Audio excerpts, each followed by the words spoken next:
দেখো আজকে তোমাদের যে প্রথম ভিডিওটা করেছিলাম হ্যালো অ্যালকেন এবং হ্যালো অ্যারিন বিগিনিং যেটা তার পরবর্তী অংশ এখানে physical properties of hello alkane এবং হ্যালো অ্যারিনের সেকেন্ড পার্টটা নিয়ে এসেছি, যেটা হচ্ছে রিয়াকশান অফ হ্যালো অ্যালকেনস এবং হ্যালো অ্যারিনস। এই চ্যাপ্টারের মধ্যে তোমাদের এনসিইআরটির খুঁটিনাটি বিষয়গুলো তুলে ধরার চেষ্টা করব এবং আগের ভিডিও দেখার জন্য থ্যাংক ইউ। দেখো reaction of hello alkane firstly যদি আমি বলি তো এখানে রিয়াকশানগুলোকে মোট তিনটে ভাগে ভাগ করা হয়েছে। প্রথমত যে রিয়াকশানটা তোমাদের সামনে দেখতে পাবা সেটা হচ্ছে নিউক্লিওফিলিক সাবস্টিটিউশন রিয়াকশান। এই রিয়াকশানটাকে রিপ্রেজেন্ট করা হয় এসএন রিয়াকশান নামে। তাহলে এসএন এর ফুল ফর্ম কি? S for substitution, N for nucleophilic. S for substitution এবং এন ফর কি? নিউক্লিওফিলিক। বাকি অংশ ইন ডিটেলসে পরের স্লাইডগুলোতে বলবো। নেক্সট হচ্ছে এলিমিনেশন রিয়াকশান। এলিমিনেশন রিয়াকশানটাকে রিপ্রেজেন্ট করা হয় ক্যাপিটাল ই দিয়ে এবং এর অল্টারনেট একটা নাম হচ্ছে বা ইম্পর্টেন্ট যেটা ফ্যাক্ট সেটা হচ্ছে বিটা এলিমিনেশন। বিটা এলিমিনেশনটা কি সেটাও নেক্সট আলোচনাতে তোমাদের আসবে। এরপরে দেখো reaction with metals. Reaction with metals মানে কি? অ্যালকিল হ্যালাইড বা যেটাকে আমরা হ্যালো অ্যালকেন বলছি, যেমন ফর এক্সাম্পল CH3X, তার সাথে একটা মেটালের রিয়াকশান করলে কি তৈরি হবে সে সম্বন্ধীয় যে আলোচনা বা ডিসকাশন হবে সেটাই হচ্ছে তোমাদের রিয়াকশান উইথ মেটালস। ওকে, এইবার দেখো তোমাদের নেক্সট এবং প্রথম আলোচনা হলো নিউক্লিওফিলিক সাবস্টিটিউশন রিয়াকশান। তো প্রথম কথা হলো অ্যাব্রিভিয়েশন। অ্যাব্রিভিয়েশন মানে হলো একে সংক্ষেপে তোমরা কিভাবে লিখবে। তো দেখো নিউক্লিওফিলিক সাবস্টিটিউশন, নিউক্লিওফিলির প্রথম লেটার হচ্ছে এন, সাবস্টিটিউশনের প্রথম লেটার হচ্ছে এস, কিন্তু এটাকে উল্টো করে অর্থাৎ SN এইরকম নামে লেখা হয়। ঠিক আছে, এবার দেখো এই দুটো শব্দের যদি আমি মানে দেখি, প্রথমত হচ্ছে সাবস্টিটিউশন। ধরে নাও একটা এখানে চেয়ার আছে, এখানে একটা চেয়ার আছে, সেই চেয়ারে সামন অলরেডি বসে আছে। এইবার আমি ধরলাম পার্সন এ এখানে বসে আছে, পার্সন বি অন্য কোথাও থেকে এসে এই চেয়ারটায় বসলো এবং পার্সন এ কে সেখান থেকে সরিয়ে দিল। তাহলে কি হলো? Person A has been substituted by person B, তার মানে পার্সন এর জায়গা পার্সন বি নিল। তাহলে এটাই হলো সাবস্টিটিউশনের অর্থ। আর নিউক্লিওফাইল কি? নিউক্লিওফাইলকে সংক্ষেপে NU মাইনাস হিসেবে কেমিস্ট্রিতে রিপ্রেজেন্ট করা হয়। নিউক্লিওফাইল মানে হলো যার মধ্যে এক্সট্রা লোন পেয়ার আছে বা নেগেটিভ চার্জ আছে, ধরে নাও OH মাইনাস হতে পারে, অথবা যে কোনো negative charge Cl minus, Br minus, বা লোন পেয়ার এক্সট্রা আছে এরকম কোনো স্পেসিস, যেমন ধরে নাও NH3, এগুলোর ক্ষেত্রে এগুলোকেই বলা হয় নিউক্লিওফাইল।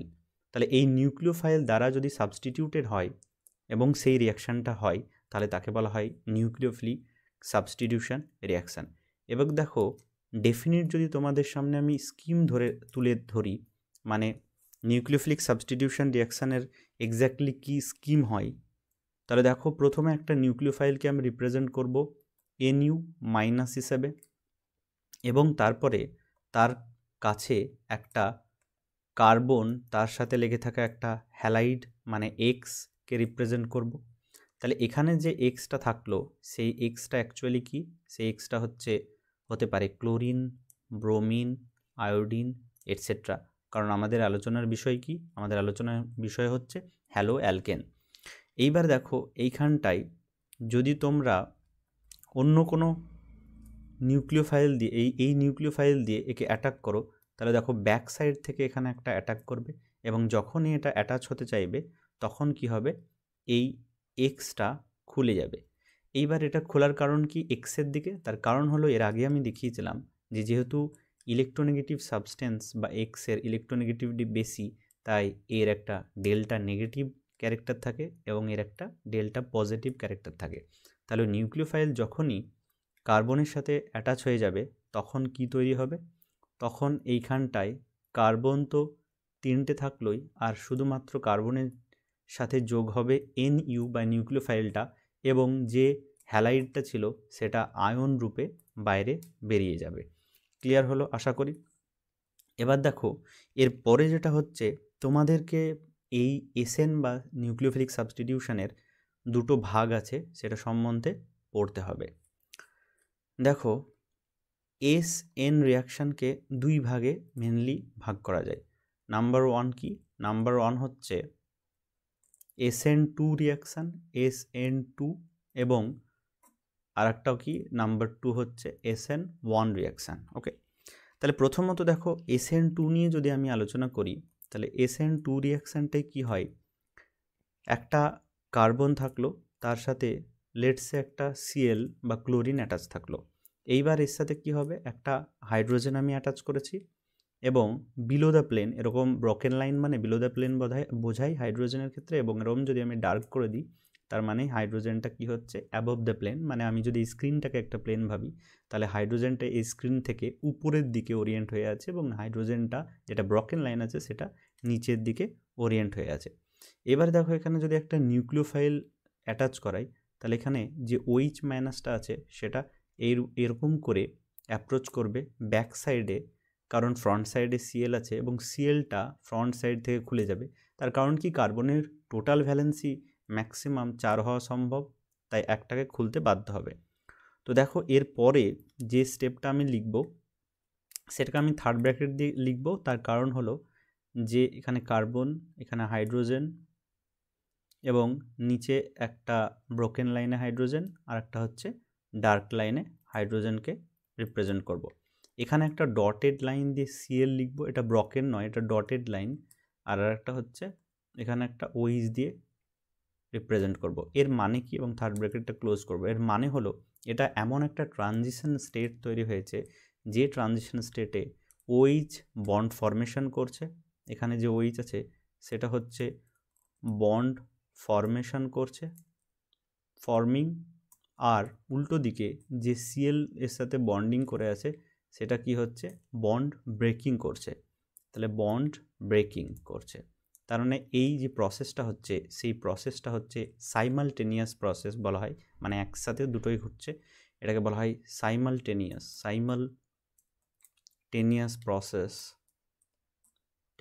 প্রসেস, অর একে বলা হয় কেমিস্ট্রির ভাষায় concerted mechanism. I think it is clear নাও। এইবার নেক্সট যে এই স্টেপটা হলো, এখান থেকে যে প্রোডাক্টটা তৈরি হবে সেই প্রোডাক্টটা দেখো এখানে অলরেডি OH বন্ডেড হবে এবং Clটা বেরিয়ে যাবে। তাহলে যদি Cl বেরিয়ে যায়, তাহলে আমি এখানে কার্বন লিখলাম, এখানে H লিখলাম, এখানটায় ব্রকেন লাইন দিয়ে H লিখলাম, এবং একটা তো আর একটা H ছিল যেটা হচ্ছে অ্যাবভ দ্য প্লেনে ছিল, এবং OHটা কি হলো, এরমভাবে ব্যাক সাইড থেকে এখানে জুড়ে গেল। তাহলে যে হ্যালাইড বা X মাইনাস আয়নটা থাকলো সেটা X মাইনাস হয়ে এখানে থেকে গেল। এইবারে দেখো এখানে যদি তোমরা অবজার্ভ করো, তাহলে দেখো OHটা যখন এর সাথে অ্যাটাচ হয়েছে, তখন এই যে 3টে বন্ড, আমি কালি চেঞ্জ করলে তোমরা আশা করি ভালোভাবে বুঝতে পারবে। তো এই যে 3টে আলাদা আলাদা বন্ড থাকে, এই যে আমি ডটেড করে লিখছি, এই যে H ডটেড H এবং অ্যাবভ দ্য প্লেন H, এই পুরো অংশটা কি হয়েছে এখানে দেখো, এরা ঠিক যেন ছাতার মতো উল্টে গেছে, মানে আমব্রেলার মতো ইনভার্টেড হয়েছে। ফর এক্সাম্পল ধরে নাও একটা ছাতা আছে, সেই ছাতার এই অংশটা OH গ্রুপ, এই অংশটা Cl গ্রুপ।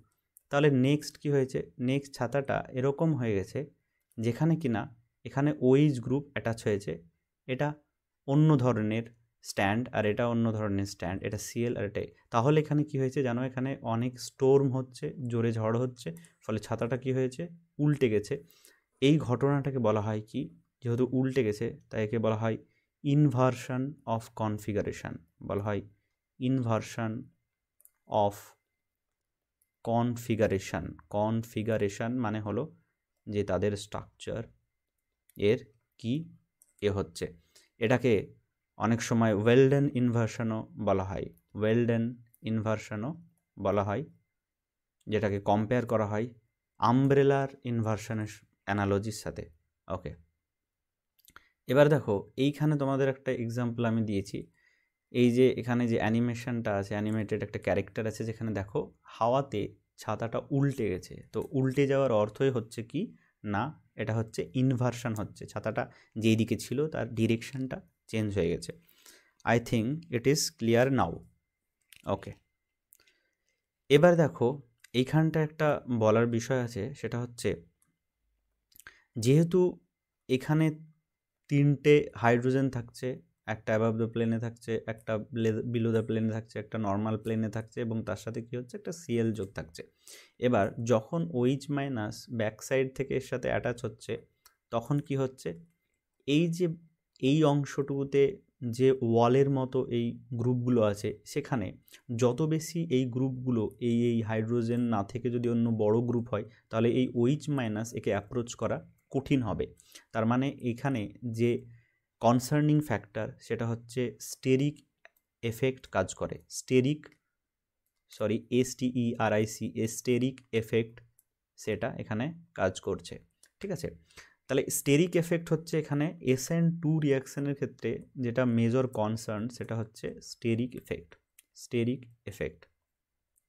তার মানে কি, তার মানে হলো ধরে নাও এখানে কার্বন থাকলো, তার সাথে তিনটে হাইড্রোজেন না থেকে এখানে তিনটে CH3 গ্রুপ লেগে থাকলো, তাহলে CH3কে আমি এইভাবে রিপ্রেজেন্ট করতে পারি।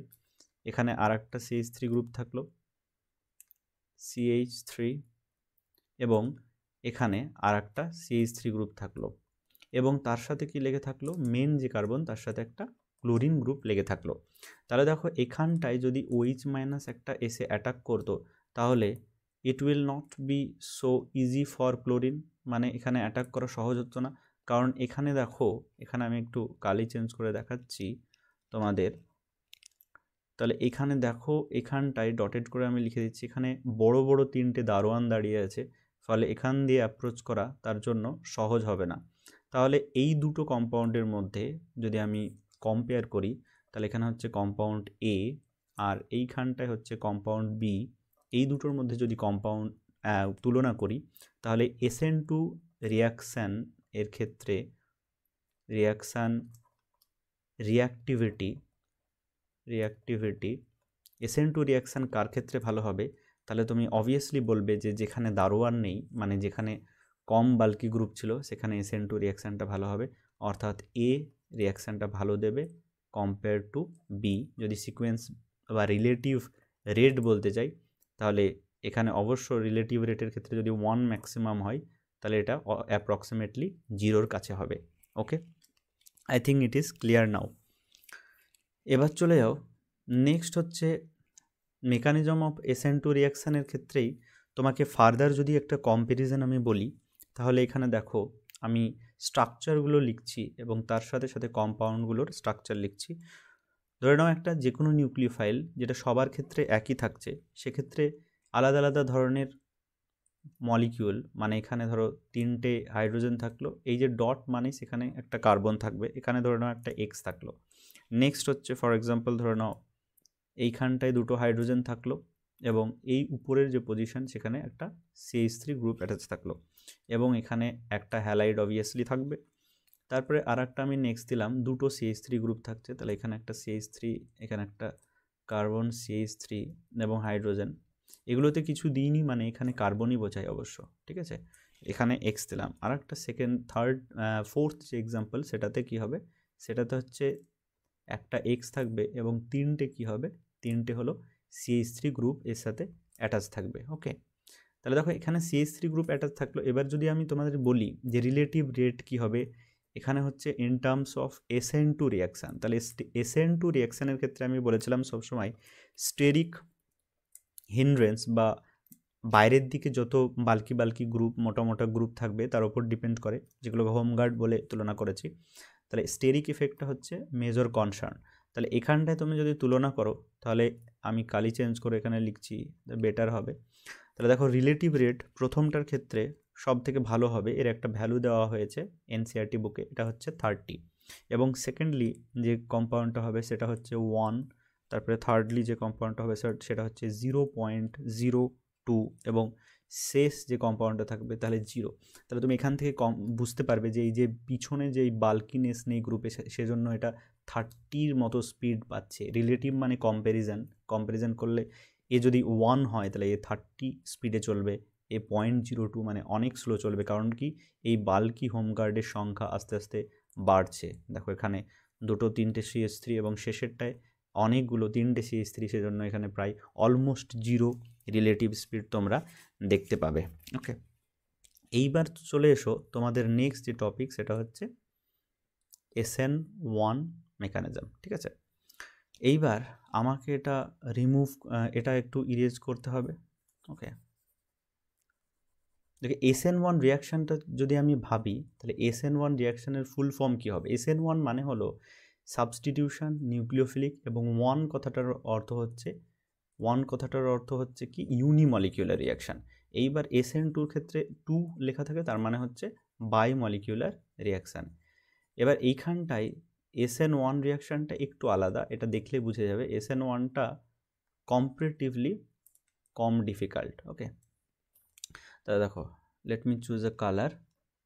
ওকে, দেখো SN1 মেকানিজমের ক্ষেত্রে আমি কি বললাম, এটা হচ্ছে সাবস্টিটিউশন, TN মানে টিউশন বোঝায় এবং TION বোঝায়, N মানে হচ্ছে নিউক্লিওফিলিক, তার মানে NU মাইনাস দিলাম, এবং 1 মানে হচ্ছে ইউনিমলিকিউলার বা ইউনিমোলার। তার মানে কি, দেখো SN2 রিয়াকশানের ক্ষেত্রে একটা জিনিস আমি বলতে ভুলে গেছি, সেটা হচ্ছে SN2 বাইমলিকিউলার কেন হলো? কারণ হলো যখন আমি রিয়াকশানটা করছি, ফর এক্সাম্পল CH3 এক্সের সাথে যখন আমি রিয়াকশান করলাম, কার রিয়াকশান করলাম? OH মাইনাসের, তখন কি হলো, এটা ব্যাক সাইড থেকে অ্যাটাক করলো এবং এটা বেরিয়ে গেল। এবং এখানে যখন প্রোডাক্ট ফর্মেশন হলো তখন যেটা তৈরি হলো সেটা হচ্ছে CH3 এবং এর সাথে OH যুক্ত হলো এবং হ্যালাইডটা বাইরে থেকে বেরিয়ে গেল। যদিও এটাকে প্রপারলি লিখলে OHটা এই দিকে এবং CH3টাকে এদিকে লেখা উচিত। তাহলে এটাকে বলা হয় যে প্রথম স্টেপ, সেটাকে বলা হয় RDS, যেটাকে বলছে রেট ডিটারমাইনিং স্টেপ। তার মানে কি, যে স্টেপটা স্লো হয় সেটাকেই বলা হয় রেট ডিটারমাইনিং স্টেপ। ধরে নাও তুমি A থেকে B প্রথমে গেলে, তারপর সিতে গেলে, তাহলে এইবার ধরে নাও, আচ্ছা কালি চেঞ্জ করলে ভালো বুঝতে পারবে তোমরা। এ থেকে বিতে যেতে তোমার ধরে নাও 10 মিনিট সময় লাগলো, এরপর বি থেকে সিতে যেতে তোমার অলমোস্ট 40 মিনিট সময় লাগলো। তাহলে তোমার পুরো যাতায়াতটাই, বা এখানে ধরে নাও 50 মিনিট সময় লাগলো, আর এইখানটায় তুমি ধরে নাও, এখানে ধরে নাও 80 মিনিট সময় লাগলো। তাহলে তোমার টোটাল যে সময় লাগলো সেটা হচ্ছে 130 মিনিট। তাহলে এই যে টোটাল জার্নি, তাতে তোমার সবথেকে বেশি বা স্লোয়েস্ট স্টেপ কোনটা? সেটা হচ্ছে B to C এর যাত্রা। তাহলে তোমার পুরো জার্নির যে রেট সেটা নির্ভর করবে এই সেকেন্ড স্টেপের উপর।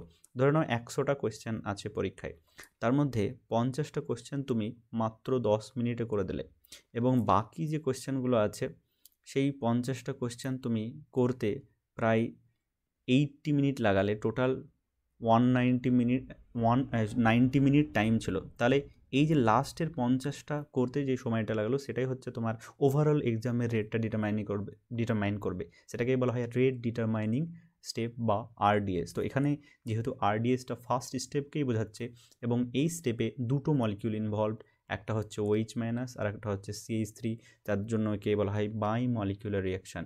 যেখানে রেট ল যদি তুমি লেখো তাহলে rate is equal to rate constant into concentration of OH minus into concentration of alkyl halide বা CH3X। তাহলে দেখো এখানে যদি তুমি দেখো কত মলিকিউল, তাহলে এর মাথায় একটা ডাইমেনশন, এর মাথায় একটা ডাইমেনশন, টোটাল 1 + 1 = 2, বা এটাকেই বলা হচ্ছে বাইমলিকিউলার, এর জন্য নাম হচ্ছে SN2 রিয়াকশান। ওকে, এবার দেখো আমি বেশি দেরি না করে SN1 এর রিয়াকশানের দিকে আমি চলে যাব। দেখো SN1 রিয়াকশান যখন বলবে তখন দেখো এখানে ফর এক্সাম্পল এখানে একটা CH3 নিলাম, এখানে CH3, এখানে H এবং এখানে একটা H নিলাম, ঠিক আছে, এবং এখানে কি থাকলো, একটা Br থাকলো। তাহলে দেখো এই স্টেপে যখন আমি প্রথমে রিয়াকশান করাবো, ধরে নাও একটা বেস দিলাম OH মাইনাস বা একটা নিউক্লিওফাইল যেটা বলেছিলাম, তাহলে এখানে প্রথমে কি হয়, প্রথমে একটা কার্বোক্যাটায়ন জেনারেট হয়, যেমন CH3, তারপরে H, তারপরে এইচ এবং এখানে একটা প্লাস তৈরি হয়, এবং তার পরের স্টেপে কি হয়, এই OH মাইনাসটা গিয়ে এর সাথে অ্যাটাক করে এবং অ্যাটাচ হয়ে গিয়ে কি তৈরি করে, COH, এবং বাকি যে গ্রুপগুলো অ্যাজ ইট ইজ লেগেছিল মানে CH3, H এবং H, সেই তিনটে অ্যাটাচ হয়ে যায়। এবার এখানে দেখো এই যে ফার্স্ট স্টেপটা, এটাকেই বলছে RDS বা স্লোয়েস্ট স্টেপ বা রেট ডিটারমাইনিং স্টেপ। তাই এখানে যেহেতু একটাই মলিকিউল ইনভলভ, তাই এটার নাম কি, এটার নাম হচ্ছে SN1 রিয়াকশান। ওকে, তো এখানে যদি তুমি রেট ল লিখতে চাও, তাহলে রেট ইজ ইকুয়াল টু হবে rate constant into concentration of, এই যে ফার্স্ট মলিকিউল আছে এটার নাম যদি আমি A দিই, তাহলে কনসেন্ট্রেশন অফ A এখানে লিখতে হবে। ওকে, এবার দেখো নেক্সট আমি চলে যাব, যেহেতু SN1 রিয়াকশানের ক্ষেত্রে কার্বোক্যাটায়ন তৈরি হচ্ছে, কার্বোক্যাটায়ন, তাই কার্বোক্যাটায়নের স্টেবিলিটিটা যত বেশি হবে তত কি হবে, SN1 রিয়াকশানও তত ফাস্ট হবে বা স্পিডি হবে। ঠিক আছে, তাহলে আমি যদি একটা রিঅ্যাক্টিভিটি অর্ডার আমি তোমাদেরকে কোয়েশ্চেন দিই, তাহলে দেখো এখানে, আচ্ছা এখানে আমি কালি চেঞ্জ করে নিচ্ছি।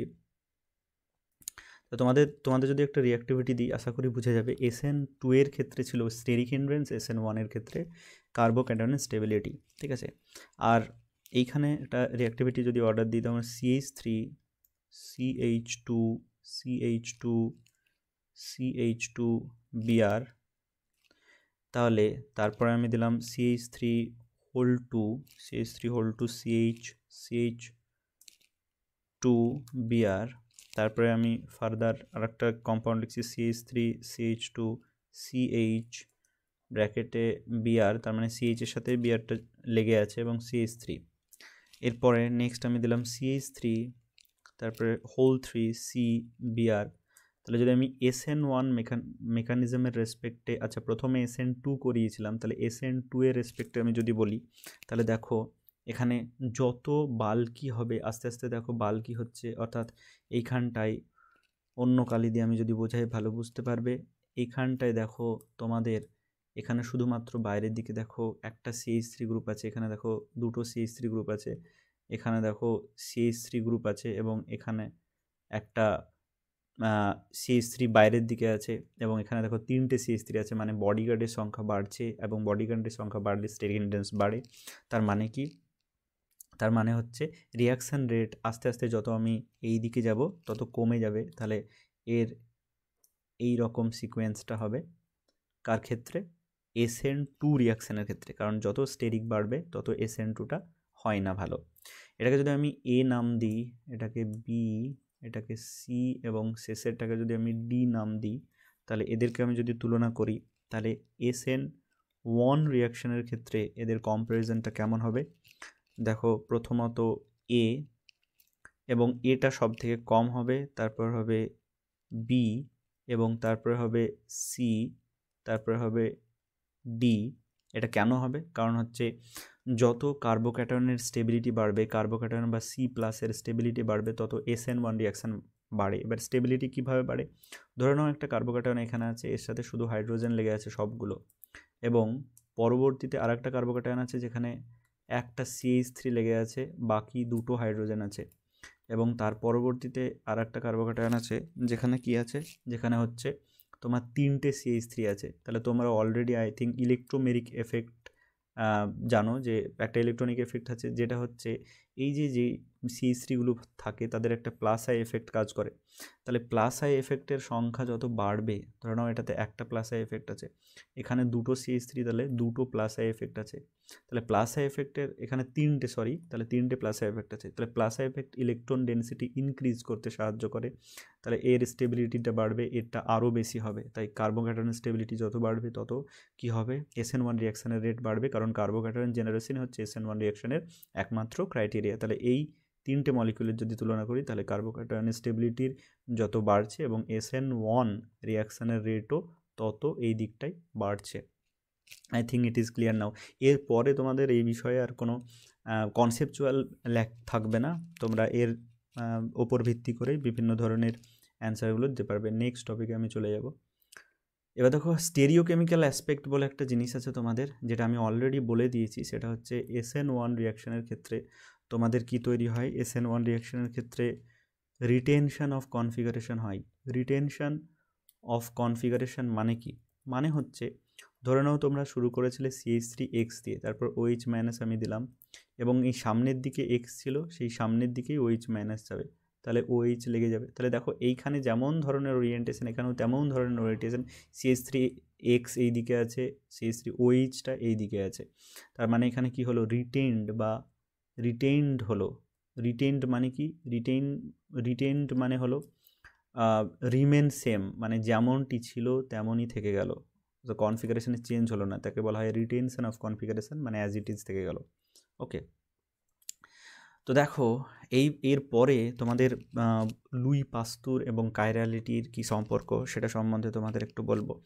তার আগে আমি এখানে একটা জিনিস বলতে চাই যে স্টেরিওকেমিক্যাল অ্যাসপেক্টের SN2 রিয়াকশানের ক্ষেত্রে কি হয়, সেটা হচ্ছে তোমাদের কি হয়, ইনভার্সন অফ কনফিগারেশন হয়। ইনভার্সন অফ কনফিগারেশন মানে কি?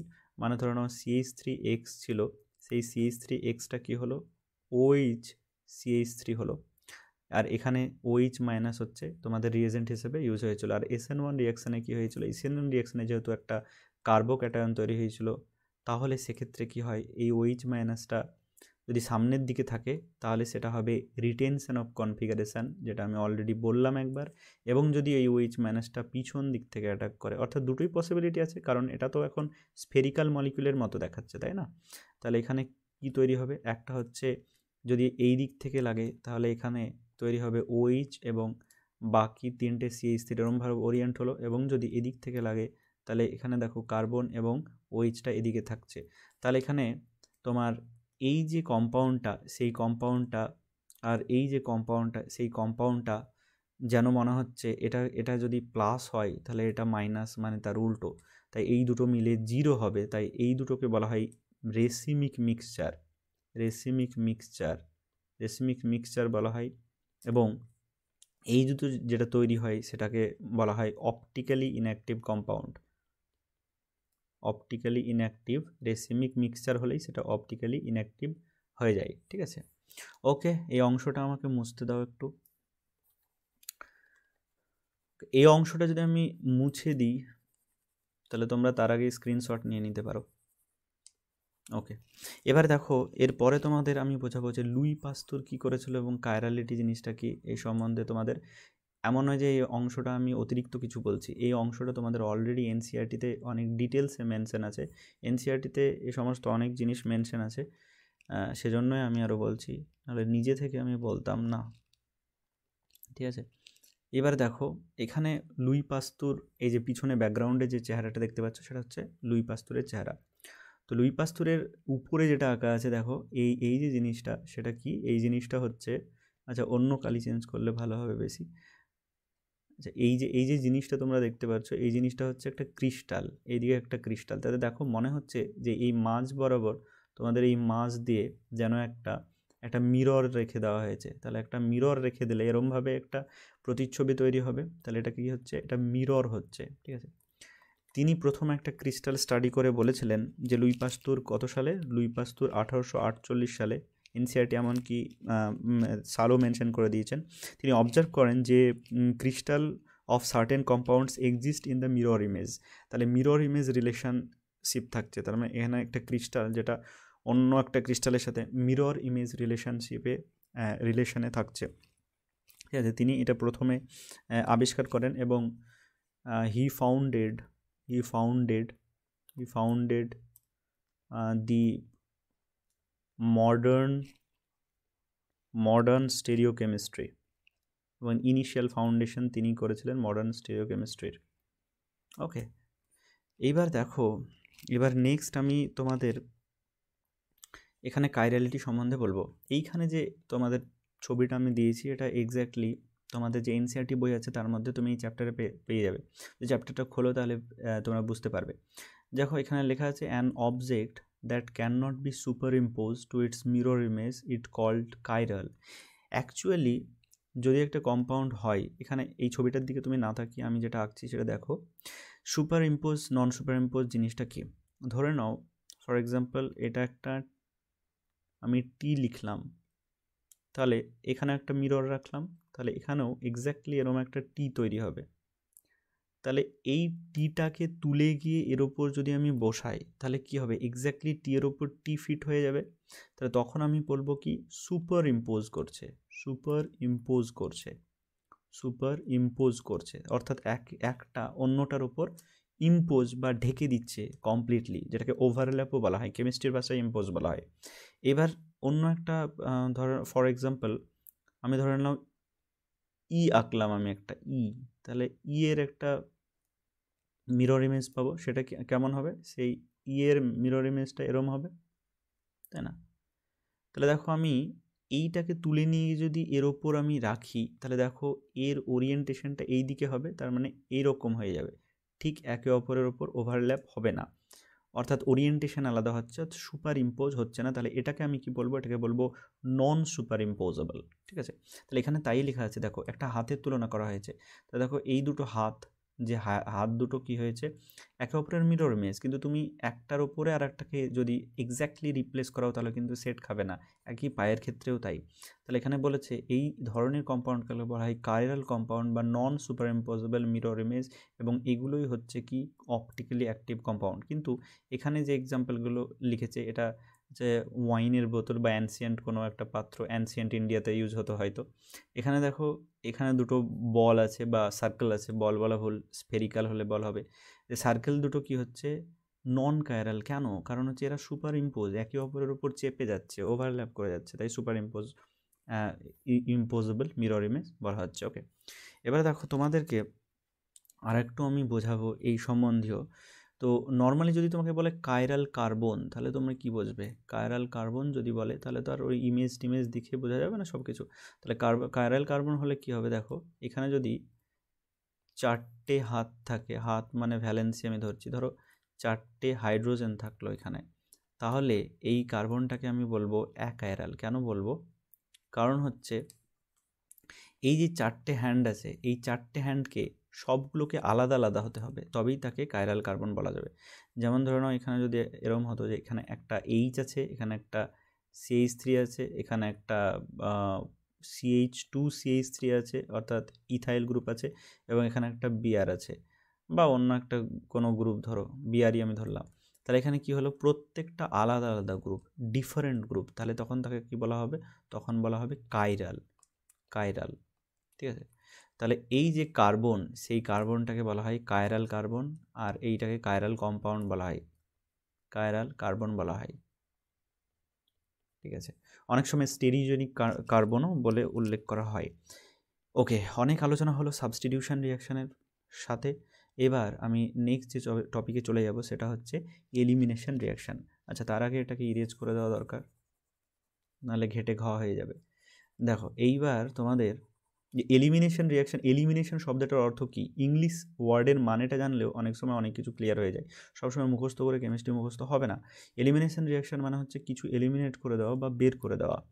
তাহলে দেখো আমি যদি এলিমিনেশন রিয়াকশানের কথা বলি তাহলে কী বেরোবে, এখানে মেনলি তোমাদের যে তোমাদের চ্যাপ্টার বা সিলেবাসে যেটুকু আছে সেটা হচ্ছে বিটা এলিমিনেশন রিয়াকশান। ধরে নাও এখানে একটা কার্বন দিলাম, তার সাথে আমি এখানে একটা হাইড্রোজেন দিলাম, এবং এই দিকে কোনো একটা গ্রুপ লেগে আছে, সেগুলো নিয়ে আমার মাথা ব্যথা নেই, সেগুলো ইনভলভ হবে না রিয়াকশানে, তাই আমি সেগুলোকে ড্যাশ দিয়ে রেখে দিলাম, যে কোনো অ্যাটম হতে পারে। এখানে এখানে একটা এক্স দিলাম, এক্স মানে কি, এক্স মানে আর বলতে বলতে ক্লান্ত হয়ে গেলাম আমি, এক্স মানে Cl, Br, আয়োডিন এটসেট্রা, হ্যালোজেনগুলো যেগুলো বোঝায়। এবারে দেখো এখানে যদি আমি একটা বেস ইউজ করি, বেসকে আমি ইনিশিয়াল B- হিসেবে মেনশন করলাম, সেটা দেখো এখানে এইচের সাথে অ্যাটাচ হবে, কারণ বেসের প্রপার্টি হচ্ছে H plus acceptor, H plus acceptor. Base কি না, বেস হচ্ছে H প্লাস অ্যাকসেপ্টার। তাহলে কি হবে এখান থেকে, আচ্ছা কালিটা চেঞ্জ করে নিলে ভালো হবে, বেটার হবে। দেখো এখান থেকে কি হবে, তোমাদের এই এইচটা নিয়ে নিয়েছে, তাহলে এইচ প্লাস নিয়ে নিলে এই যে বন্ডটা এখানে ভেঙে চলে আসবে, আর এখান থেকে সাইমালটেনিয়াসলি এটা বেরিয়ে যাবে, কারণ এই কার্বনের ভ্যালেন্সি যদি 4 আমি মেনটেন করতে পারি, তাহলে করতে চাই, তাহলে ওটাই হচ্ছে একমাত্র উপায়। তাহলে দেখো কার্বন কার্বন থাকলো, এখানে একটা ডবল বন্ড তৈরি হলো, এবং এখানে এরকম থাকলো, এবং এবার এখানে এটা কি তৈরি হয়েছে, কার্বন কার্বন ডবল বন্ড তৈরি হয়েছে। এবার এর সাথে যেটা বেরিয়ে যাচ্ছে সেটা কি তৈরি হচ্ছে, সেটা হচ্ছে তোমার HX বা একটা সরি, এটা হচ্ছে বিএইচ বেরিয়ে যাচ্ছে, মানে বোরন, সরি বেসটা নিয়ে নিয়েছে এইচকে, আর এখানে যেটা বেরোচ্ছে সেটা হচ্ছে হ্যালাইড আয়ন বা এক্স মাইনাস আয়ন তৈরি হচ্ছে। তো এখানে দেখো তোমাদের একজন সায়েন্টিস্ট ছিলেন, তার নাম হচ্ছে আলেকজান্ডার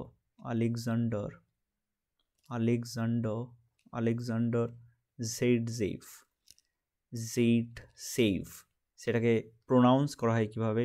সেইডজেভ হিসেবে প্রোনাউন্স করা হয়, দাঁত মুখ ভেঙে যায় প্রোনাউন্স করতে।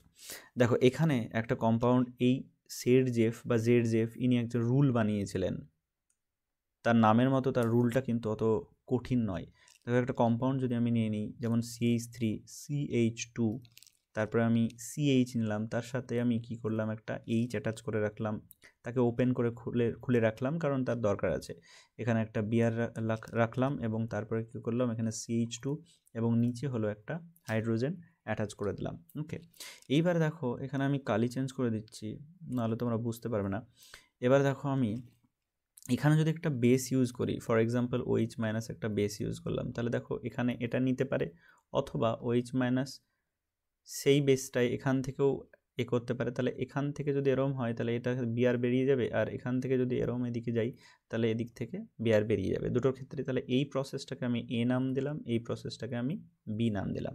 তাহলে দুটো ব্রাঞ্চ বের করে দিলে প্রথমে যে A কম্পাউন্ডটা তৈরি হবে বা A প্রাতটা, তাহলে সেটা এখানে ডবল বন্ড তৈরি করবে এখানে, তাহলে ওখানে যদি ডবল বন্ড হয় তাহলে বাকি অংশটা কী হবে, CH3 CH2 তারপরে CH ডাবল বন্ডেড CH3 এটা তৈরি হবে। ঠিক আছে, এরপর যদি আমরা বি পাথটা ফলো করি, দেখো তাহলে এই বাইরের দিকে একটা ডবল বন্ড তৈরি হবে। তাহলে কি তৈরি হচ্ছে, CH3 CH2 CH double bond হবে না এখানটায়, এখানে হবে CH, এবার শেষের দিকে হবে ডাবল বন্ডেড CH2, কারণ বাইরে থেকে OH মাইনাসটা H নিয়ে নিয়েছে। তাহলে দেখো এখানে দুটো প্রোডাক্ট তৈরি হবে। এবার তোমাদের প্রথমত দুটো প্রোডাক্ট তৈরি করা জানতে হবে, সেকেন্ডলি তোমাদের জানতে হবে যে এই দুটো প্রোডাক্টের মধ্যে মেজর কী হবে। তাহলে দেখো মেজর হবে A। তো দেখো এইটাকে বলা হয় মোর সাবস্টিটিউটেড ডবল বন্ড, এটাকে বলা হয়, আর এটাকে বলা হয় লিস্ট সাবস্টিটিউটেড ডবল বন্ড। কারণ হচ্ছে যত হাইড্রোজেন কম লেগে থাকবে দুটো কার্বনের আশেপাশে, এখানে দেখো একটা, এখানে দেখো একটা হাইড্রোজেন লেগে আছে, আর এখানে দেখো একটা, এখানে দুটো, তাহলে টোটাল 3টে হাইড্রোজেন লেগে আছে। তাহলে কম হাইড্রোজেন লেগে থাকলে তাকে মোর সাবস্টিটিউটেড বলা হয়। ঠিক আছে, এবার এটা মেজর আর এটা মাইনর হলো, তাহলে অবশ্যই তো দেখো মেজর এটা কীভাবে মনে রাখবে, যে এই যে ডবল বন্ডটা যত ভেতরের দিকে থাকবে তত সেফ থাকবে, এটা দিয়ে মনে রাখবে যে সেটা মেজর প্রোডাক্ট তৈরি হবে। ওকে, তো নেক্সট তোমরা চলে যাও। এবার আমি যদি তোমাদের তুলনা করি, তাহলে এখানে এবার SN reaction versus elimination reaction, এদের একটা তুলনা তোমাদের দরকার। তো এসএন ভার্সেস এলিমিনেশন রিয়াকশান, আচ্ছা তোমাদের অলরেডি লেখা ছিল এটা। তাহলে এখানে যদি তোমাদের তুলনা করি তাহলে তোমাদের বলবে যে একটা কম্পাউন্ড দিলাম আমি, OH মাইনাস আমি দিলাম, তাহলে তো যে কোনো একটা প্রসেস হতে পারে, তাই না? তাহলে এখানে যে বেসটা ইউজ হবে, এটাকে যদি আমি ইরেজ করে দিই, তাহলে দেখো তাহলে যে বেসটা ইউজ হবে তোমাদের সেটা কি হবে, সেটা হচ্ছে যে কোনো একটা বেসের ওপর ডিপেন্ড করবে যে কোনটা এসএন রিয়াকশান হবে আর কোনটা হচ্ছে এলিমিনেশন রিয়াকশান হবে। তাহলে কন্ডিশান আছে যে কোন রিয়াকশানটা প্রেফারেবলি দেবে। সেই কন্ডিশানটা হচ্ছে প্রথমত হচ্ছে নেচার অফ হ্যালাইড, মানে যে হ্যালাইডটা ইউজ হচ্ছে, মানে এই CH3Xটা ইউজ হচ্ছে তার নেচারের ওপর ডিপেন্ড করে মেনলি, 1 নম্বর। সেকেন্ড হচ্ছে তোমার যে স্ট্রেংথ অফ বেস, মানে যে বেসটা তুমি ইউজ করেছিলে বি মাইনাস, সেটা স্ট্রং না উইক, স্ট্রং অর উইক তার উপর ডিপেন্ড করবে। এবং 3 নম্বর হচ্ছে, কারণ হচ্ছে স্ট্রং হলে প্রোটন বেশি, H+ বেশি অ্যাবস্ট্রাক্ট করতে পারবে। এবং থার্ডলি হচ্ছে রিয়াকশান কন্ডিশান, আরও কিছু রিয়াকশান কন্ডিশান বা কন্ডিশনের উপর ডিপেন্ড করে আর কি। তাহলে একটা এক্সাম্পল আমি দেব, দেখো এইবার হচ্ছে তার আগে আমি একটা কনক্লুশন দিয়ে দিচ্ছি তোমাদের। কনক্লুশনটা কি, যে যদি ফ্যাট, যেটাকে কেমিস্ট্রি ভাষায় বলা হয় বাল্কি, BULKY বাল্কি, তো বাল্কি যদি নিউক্লিওফাইল হয় NU মাইনাস দিয়ে রিপ্রেজেন্ট করছে, যেটা যেমন OH মাইনাস বাল্কি নয় যদিও, OH মাইনাস কিন্তু ধর ফর এক্সাম্পল আমি দিলাম CH3 তারপর এখানে একটা ও থাকলো এবং মাইনাস হলো, তাহলে এটা হচ্ছে বাল্কি বা ফ্যাট একটা নিউক্লিওফাইল। তাহলে এরা কি করবে, এরা সবসময় ব্যাক সাইড দিয়ে অ্যাটাক করতে পারবে না, কারণ নিজের ওজন বয়ে নিয়ে গিয়ে ব্যাক সাইড দিয়ে অ্যাটাক করে আবার রিয়াকশন করানো সম্ভব নয়। তাহলে সেক্ষেত্রে কি হবে, এসেন্ট রিয়াকশানটা অ্যাক্সেসেবল নয় বা হতে চাইবে না। তাহলে সেখানে রিয়াকশান কি হবে, সেখানে রিয়াকশন হবে প্রোটন অ্যাবস্ট্রাকশনের মাধ্যমে এলিমিনেশন রিয়াকশন হবে। তাহলে a bulkier nucleophile will prefer to act as base and abstract H+ rather than S N reaction. তাহলে এখানে তোমাদের ধরে নাও এরকম একটা অ্যাটম আছে, তার সাথে একটা ব্রোমিন লেগে আছে, এবং তার সাথে কি হচ্ছে, এরকম একটা অ্যাটম আছে, ধরো এটা কার্বন, তার সাথে এরম দুটো অ্যাটম, এবং এখানে একটা H আছে। এরমভাবে তোমাদের রিপ্রেজেন্ট করে দেওয়া হয়েছে, তাই আমি দেখাচ্ছি তোমাদের এনসিআরটি বইয়ের। এখানে 3টে এরম থাকলো। এবার এই ফ্যাট প্রোটনটা যদি এখানটা থাকে, তাহলে কি হচ্ছে, CH3, তাহলে এর এত বড় সাইজ নিয়ে সে কখনোই এখানে অ্যাপ্রোচ করতে পারবে না, ইম্পসিবল।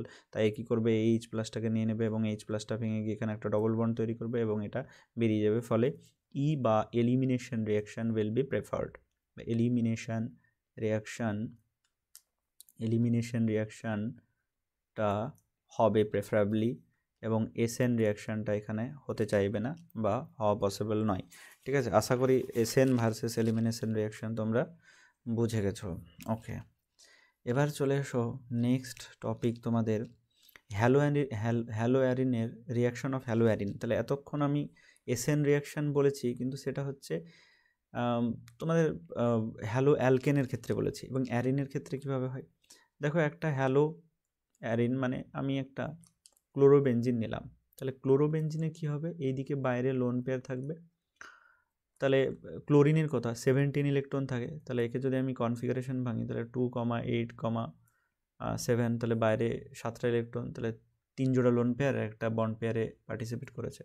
এই লোন পেয়ারটা এখানে পার্টিসিপেট করলে এরমভাবে রেজোনেন্স হয়। তাহলে রেজোনেন্স যদি আমি আঁকি, তাহলে আমার সবগুলো রেজোনেন্স দেখানোর দরকার নেই, যেটুকু বোঝানোর দরকার সেটুকু আমি দেখাচ্ছি।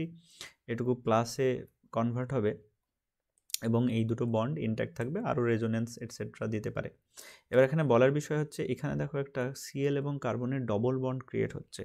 এখানে যেহেতু ডবল বন্ড হচ্ছে, তাহলে এই ডবল বন্ড ক্লিভেজ, ডবল বন্ডকে ভাঙা, double bond cleavage is not easy.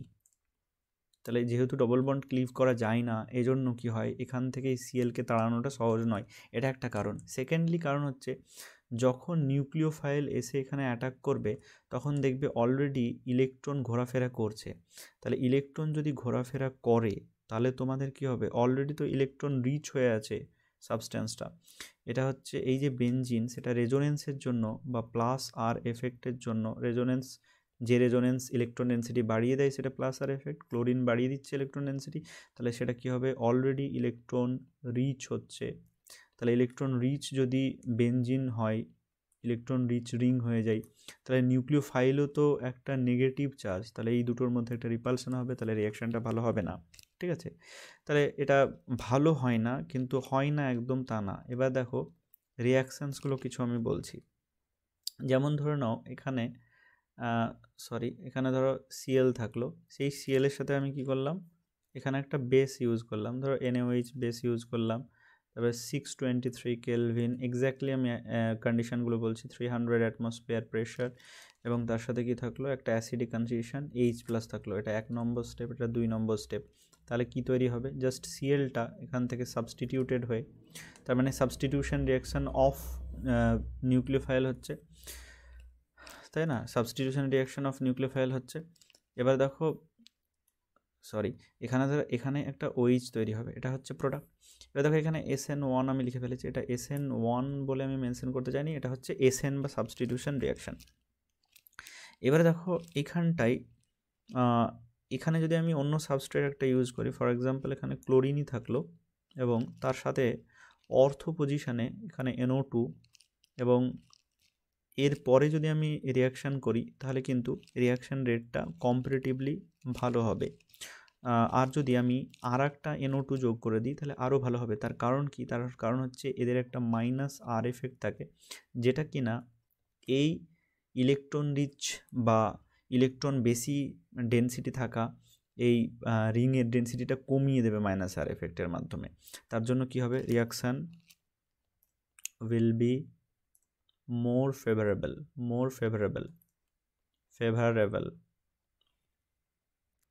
ঠিক আছে? তো তোমাদের রিয়াকশানটা আরও ভালো হতে থাকবে। তাহলে এখানে আমি একটা এক্সপ্লানেশন যদি আমি দিতে চাই, তাহলে একটা রিয়াকশান দিয়ে আমি বুঝিয়ে দিতে চাই। দেখো, ধরে নাও ফর এক্সাম্পল এখানে একটা এরম একটা Cl থাকলো, তার যে লোন পেয়ারগুলো থাকলো তারা কি করবে? এখানে রেজোনেন্সে পার্টিসিপেট করে নেগেটিভ চার্জ দিয়ে ইলেকট্রন ডেন্সিটি বাড়িয়ে দেবে। এবার যদি এখানে একটা NO2 থাকে অথবা এখানে একটা NO2 থাকে, তাহলে আমি NO2টাকে কীভাবে লিখবো? এখানে ডবল বন্ডেড O মাইনাস, এখানে প্লাস, এখানে O মাইনাস, ঠিক আছে? আবার এখানেও ডবল বন্ডেড O, এখানে প্লাস আর এটা O মাইনাস। তাহলে দেখো, এটা রেজোনেন্স করলে প্রথমে এখানে নেগেটিভ চার্জ আসবে, তারপর আবার এখানে আসবে, তারপর আবার এইটা এইখানে যাবে এবং এটা এখানে আসবে। তার মানে কি? এই যে পুরো গ্রুপটা, এটার -R এফেক্ট কাজ করছে, তাই ইলেকট্রন ডেন্সিটি নিচের দিকে টেনে নিচ্ছে। তার মানে এই যে বেনজিন রিং, সেটার ইলেকট্রন ডেন্সিটি কমে যাচ্ছে, এবং কমে গেলেই সেটা নিউক্লিওফিলিক সাবস্টিটিউশনের ক্ষেত্রে নিউক্লিওফিলিক সাবস্টিটিউশনের রেটটা বেড়ে যাবে। অর্থাৎ নিউক্লিওফাইল যেহেতু নেগেটিভ চার্জ, তাই এই রিংয়ের ইলেকট্রন ডেন্সিটি যত কমবে ততই তার জন্য ভালো, SN রিয়াকশনের রেট বেড়ে যাবে, ঠিক আছে? এবার নেক্সট আমি চলে আসছি ইলেকট্রোফিলিক সাবস্টিটিউশন রিয়াকশান। দেখো, ইলেকট্রোফিলিক সাবস্টিটিউশন রিয়াকশান এটাকে বলা হয় SE আকারে রিপ্রেজেন্ট করা হয়। এখানে ইলেকট্রোফাইল বা E+ এর মানেটা আমাকে জানতে হবে। ইলেকট্রোফিলিক ফাইল মানে কি? মানে হলো ইলেকট্রন ডেফিশিয়েন্ট। তার মানে কি? তার মানে যার মধ্যে অক্টেট ফিল আপ নেই, অথবা যার মধ্যে একটা পজিটিভ চার্জ আছে, যেমন কার্বোক্যাটায়ন হতে পারে বা H+ হতে পারে। এগুলো হচ্ছে ইলেকট্রোফাইলের এক্সাম্পল। তাহলে দেখো, ইলেকট্রোফিলিক সাবস্টিটিউশনে ধরে নাও এখানে আমি একটা ক্লোরিন ইউজ করছি। তাহলে ক্লোরিনের, এটা একটা হ্যালোয়েরিন, তাই আমি নিয়েছি এক্সাম্পল হিসেবে। এখানে ধরো ক্লোরিনের ক্লোরিনেশন করব, তাহলে Cl2 আমাকে ইউজ করতে হবে। এবার দেখো, Cl2 যখন আমি ইউজ করব তখন একটা FeCl3 ইউজ করতে হয়, যেটা অ্যানহাইড্রাস থাকে। অ্যানহাইড্রাস মানে জল থাকবে না। এখানে দুটো প্রোডাক্ট তৈরি হবে, একটা হচ্ছে Cl এবং এর রেসপেক্টে প্যারা পজিশনে প্যারাক্লোরো, আর একটা কি, আর একটা হচ্ছে Cl এবং এর রেসপেক্টে কি হবে? অর্থ পজিশনে। তাহলে এখানে Cl, এখানে হচ্ছে অর্থ পজিশনে আর একটা Cl দিলাম। তাহলে এইটা হচ্ছে মেজর। সবসময় দেখবে এই ক্ষেত্রে মেজর প্রোডাক্ট এটা হবে, তাহলে অবভিয়াসলি এটা হচ্ছে মাইনর প্রোডাক্ট, ঠিক আছে? এবার দেখো, এর এক্সপ্লানেশন বা মেকানিজম যদি বলি, সেই মেকানিজমটা জানতে হবে। সবসময় মেকানিজম অ্যাভয়েড করে তোমরা যদি মুখস্থর মতো করে নাও, তাহলে কিন্তু এক সময় বিপদে পড়বে। দেখো, এখানে যদি তুমি মেকানিজম দেখো, তাহলে এখানটায় আমি বন্ড দিতে হবে, আমাকে বন্ড দিলাম, এখানে একটা Cl দিলাম, ঠিক আছে? এইবার এখানে দেখো, এই ক্লোরিন যেটা আছে সেটা Cl এরকম বন্ডেড থাকবে, এর সাথে একটা FeCl3 একটা ইন্টারাকশান হবে। কারণ হচ্ছে FeCl3 লুইস অ্যাসিড হিসেবে কাজ করে, La বা লুইস অ্যাসিড হিসেবে কাজ করবে। তখন কী হবে? এই ক্লোরিনটা এদিকে একটু চলে যাবে, এদিকে যদি ঢেলে যায় তাহলে এখানে একটা ডেল্টা প্লাস বা একটা ক্যাটায়নিক চার্জ তৈরি হবে, যার জন্য এই যে বন্ডটা গিয়ে এখানে অ্যাটাচ হয়ে যাবে।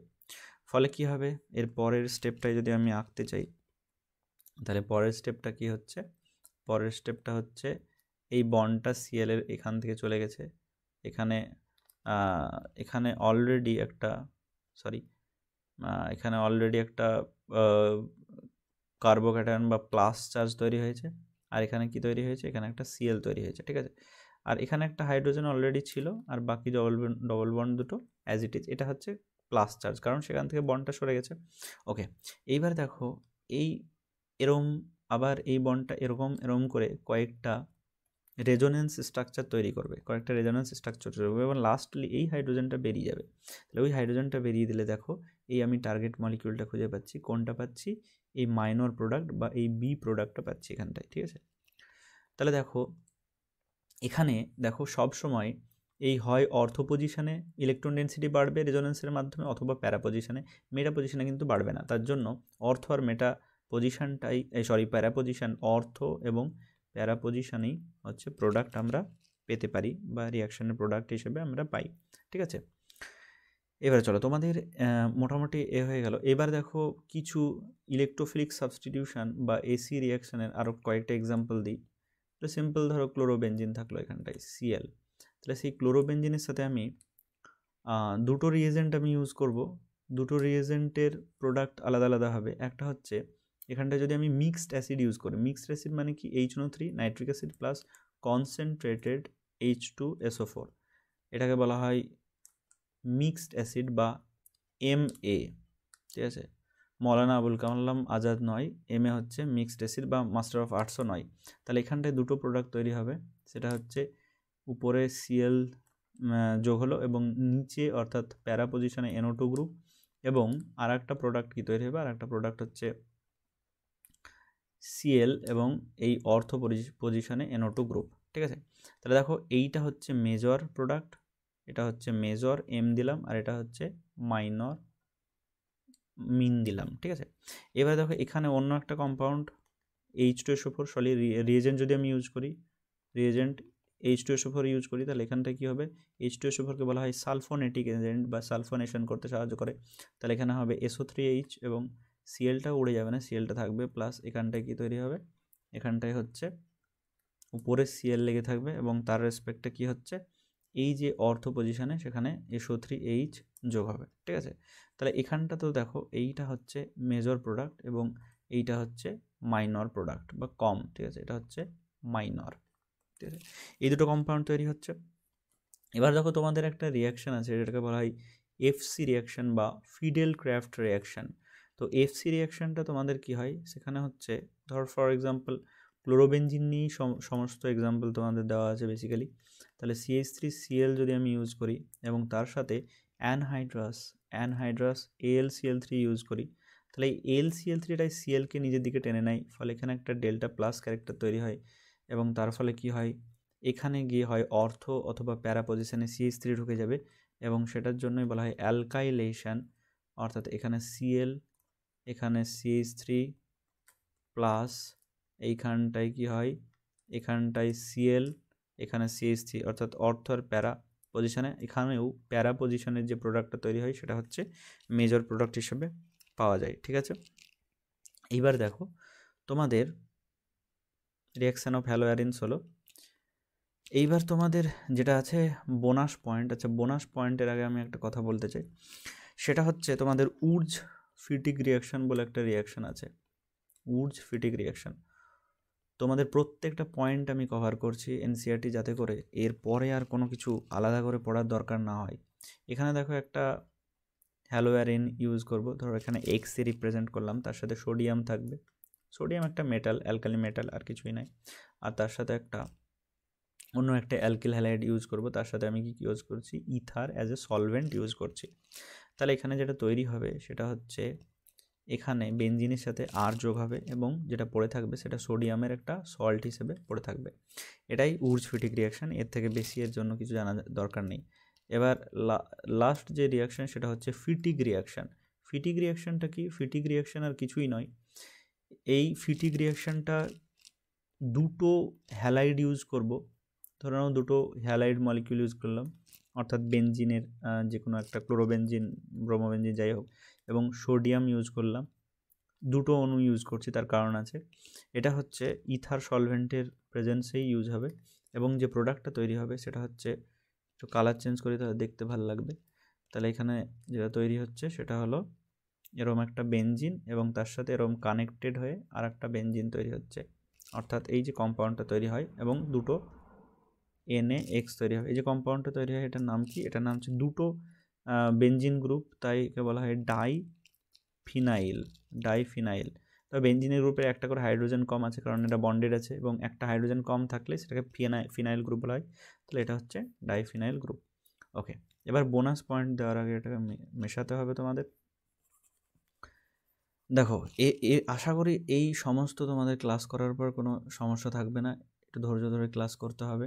এবার তোমাদের যদি মনে হয় যে এটা খুব স্পিডে আমি বলে দিচ্ছি, তাহলে তোমরা একটু স্লো করে নেবে, আর যদি মনে হয় স্লো তাহলে তোমরা 1.25 বা তার থেকে বেশি স্পিডে দেখে নিতে পারো। ঠিক আছে, এবার বোনাস পয়েন্ট মানে এই নয় যে সিলেবাসের বাইরে, এটা সিলেবাসের মধ্যে আছে, কিন্তু আমি বোনাস পয়েন্ট হিসেবে রেখেছি, তার কারণ আমি বোনাস কিছু বলবো।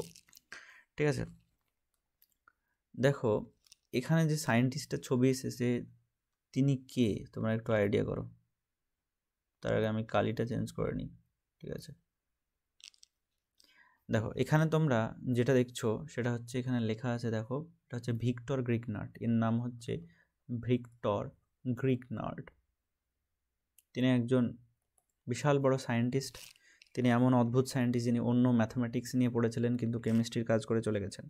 ভিক্টর গ্রিগনার্ড যে যার জন্য বিখ্যাত তাকে বলা হয় Grignard reagent. Grignard reagent actually কী? তো আমি একটা রিয়াকশানের সময় মেনশন করেছিলাম যে অ্যালকিল হ্যালাইডের সাথে, ফর এক্সাম্পল CH3 ধরে নাও CH2Br, এর সাথে যদি তোমরা কি করো, একটা যে কোনো মেটাল ইউজ করো, মেটালের সাথে রিয়াকশান ধরো ম্যাগনেসিয়াম Mg আমি ইউজ করলাম, এবং তার সাথে কি হচ্ছে ড্রাই ইথার। ড্রাই ইথার মানে কি ওয়াটারলেস ইথার, অ্যানহাইড্রাস ইথার। তাহলে ড্রাই ইথার ইউজ করি আমি, তাহলে এখানে তৈরি কী হবে CH3CH2MgBr।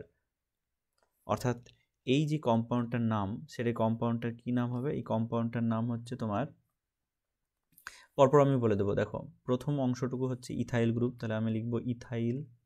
তারপরে কি ম্যাগনেসিয়াম আছে, তাহলে আমি লিখব ম্যাগনেসিয়াম, ম্যাগনেসিয়াম, ইথাইল ম্যাগনেসিয়াম, এবং শেষে বিআর আছে, তাহলে আমি লিখব ব্রোমাইড। তাহলে এটা হচ্ছে ইথাইল ম্যাগনেসিয়াম ব্রোমাইড। ঠিক আছে, এখানে যে কম্পাউন্ডটা তৈরি হয়েছে তার সম্বন্ধে আমি একটু বলতে চাই। দেখো এখানে যে কম্পাউন্ডটা আমি তৈরি করেছি যেটা হচ্ছে CH3CH2MgBr। এখানে দেখো নর্মালি যদি তুমি CH3X দেখতে তাহলে কি হতো, এখানে ডেল্টা মাইনাস আর এখানে ডেল্টা প্লাস ক্যারেক্টার তোমরা দেখতে পেতে, কিন্তু এখানটা দেখো মেটালটা সবসময় ডেল্টা প্লাস ক্যারেক্টারে থাকবে, তাহলে তার পাশে বা অ্যাট ভিসিনিটি এখানে কি থাকবে, একটা ডেল্টা মাইনাস ক্যারেক্টার থাকবে। তাহলে এই আগের এক্সাম্পলটা তোমরা কি দেখতে পাচ্ছ যে হ্যালাইডের ক্ষেত্রে কি তৈরি হচ্ছে, হ্যালাইডের ক্ষেত্রে এখানটা প্লাস ক্যারেক্টার থাকছে, CH3 প্লাস হচ্ছে, আর এখানটায় এই যে কম্পাউন্ডটা থাকছে সেটা হচ্ছে, আচ্ছা এখানে যদি আমি CH3CH2 দিই তাহলে তোমাদের একদম এক্স্যাক্টলি কম্পেয়ার করতে সুবিধা হবে। তাহলে এখানে দেখো মাইনাস ক্যারেক্টার থাকছে, এটা হচ্ছে নেগেটিভ ক্যারেক্টার আর এটা হচ্ছে পজিটিভ ক্যারেক্টার, তাহলে উল্টো ক্যারেক্টার। এই উল্টো ক্যারেক্টার তৈরি হচ্ছে এই রিয়াকশনের মাধ্যমে, তার জন্য একে বলা হয় আমপুলাং। আমপুলাং, ঠিক আছে, আমপুলাং। তাকে বলা হয় ইনভার্স অফ ডাইপোল বলা হয়।